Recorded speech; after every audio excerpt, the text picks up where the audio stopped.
বাংলা এবার কার দখলে, তৃণমূলের নাকি জোটের? কি বলছে বাংলার মানুষ? এবিপি আনন্দ নিয়েলসন সমীক্ষা ইঙ্গিত লড়াই হতে পারে হাড্ডাহাড্ডি। ভোট শতাংশের বিচারে তৃণমূলের ঘাড়ে নিঃশ্বাস ফেলতে পারে বাম কংগ্রেস জোট।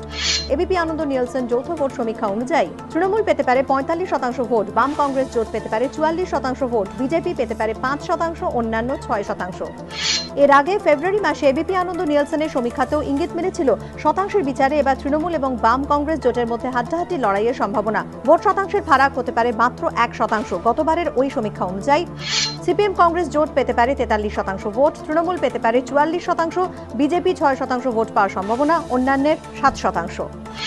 2014 সালে লোকসভা নির্বাচনের ফলে নিরিখেও কংগ্রেস ও বামেদের ভোট শতাংশ যোগ করলে তারা তৃণমূলের ঘাড়ে নিঃশ্বাস ফেলতে পারে। তৃণমূলের ভোট শতাংশ ছিল প্রায় 39%, বাম এবং কংগ্রেসের ভোট যোগ করলে তাও প্রায় 39%। তাও সেবারের ভোটে ভুতুড়ে ভোটের উপদ্রব ছিল বিস্তর। তাদের সক্রিয় ভূমিকা না থাকলে শাসক দলের ভোট যে কমতো না এবং বাম কংগ্রেস ভোট যে আরও বাড়তো না, তা জোর গলায় বলতে পারছে না বহু পর্যবেক্ষকই। তা সত্ত্বেও প্রায় প্রতিটি পরিসংখ্যানই স্পষ্ট, ভোট শতাংশের বিচারে তৃণমূল এবং বাম কংগ্রেস জোটের মধ্যে হাড্ডাহাড্ডি লড়াইয়ের সম্ভাবনা।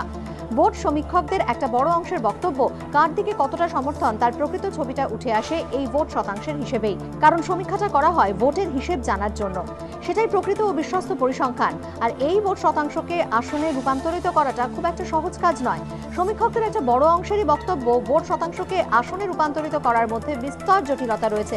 তাই সমীক্ষার প্রাথমিক উদ্দেশ্য ভোটের সংখ্যা জানা, আসন সংখ্যা বের করার উদ্দেশ্য নেহাতি গৌণ। তবু এবিপি আনন্দ নিয়েলসন যৌথ জনমত সমীক্ষা অনুযায়ী তৃণমূল পেতে পারে 178টি আসন, বাম কংগ্রেস জোট পেতে পারে 110টি আসন, বিজেপির একটি আসনে জয়ের সম্ভাবনা, অন্যান্য পেতে পারে 5টি আসন। যৌথ সমীক্ষার এই পরিসংখ্যান থেকে আরও যে একটি ব্যাপার উঠে এসেছে তা হলো বিজেপির ভোটের ক্রমাগত পতন। 2014 লোকসভা ভোটে যে বিজেপি প্রায় 17% ভোট পেয়েছিল, সমীক্ষা অনুযায়ী এবার বিধানসভা ভোটে তা নেমে আসতে পারে 5%। অর্থাৎ সমীক্ষা থেকে উঠে আসা ভোট শতাংশের নিরিখে মেরুকরণের সম্ভাবনা ক্রমশই জোরালো হচ্ছে। হয় তৃণমূল নয় বাম কংগ্রেস জোট। তাই লোকসভা ভোটে বিজেপি যে ভোটটা পেয়েছিল তার মধ্যে তৃণমূল বিরোধী ভোট যদি বাম কংগ্রেস জোটের দিকে চলে যায়, সেক্ষেত্রে কিন্তু ভোট শতাংশের নিরিখে তৃণমূলকে টেক্কাও দিয়ে দিতে পারে জোট। আরও একটা তাৎপর্যপূর্ণ বিষয় হলো, এই সমীক্ষা যে সময়ের মধ্যে করা হয়েছে তারপর রাজ্য রাজনীতিতে অনেক পরিবর্তন হয়েছে। এই সমীক্ষা যখন হয় তখন জোট পূর্ণাঙ্গ আকার নেয়নি, কিন্তু মমতা বন্দ্যোপাধ্যায় প্রচারে বেরিয়ে পড়েছেন। এরপর গত কয়েকদিন রাজ্য জুড়ে জোটের চেহারাটা অনেকটাই পাল্টে গিয়েছে। জায়গায় জায়গায় শীর্ষ নেতৃত্ব শুরু করে নিচুতলা পর্যন্ত যৌথ প্রচারের ছবিটা বারবার চোখে পড়ছে, যা বাম কংগ্রেস জোটকে ভোটে বড়সড় ডিভিডেন্ড দিতে পারে বলেও ধারণা রাজনৈতিক পর্যবেক্ষকদের একাংশের।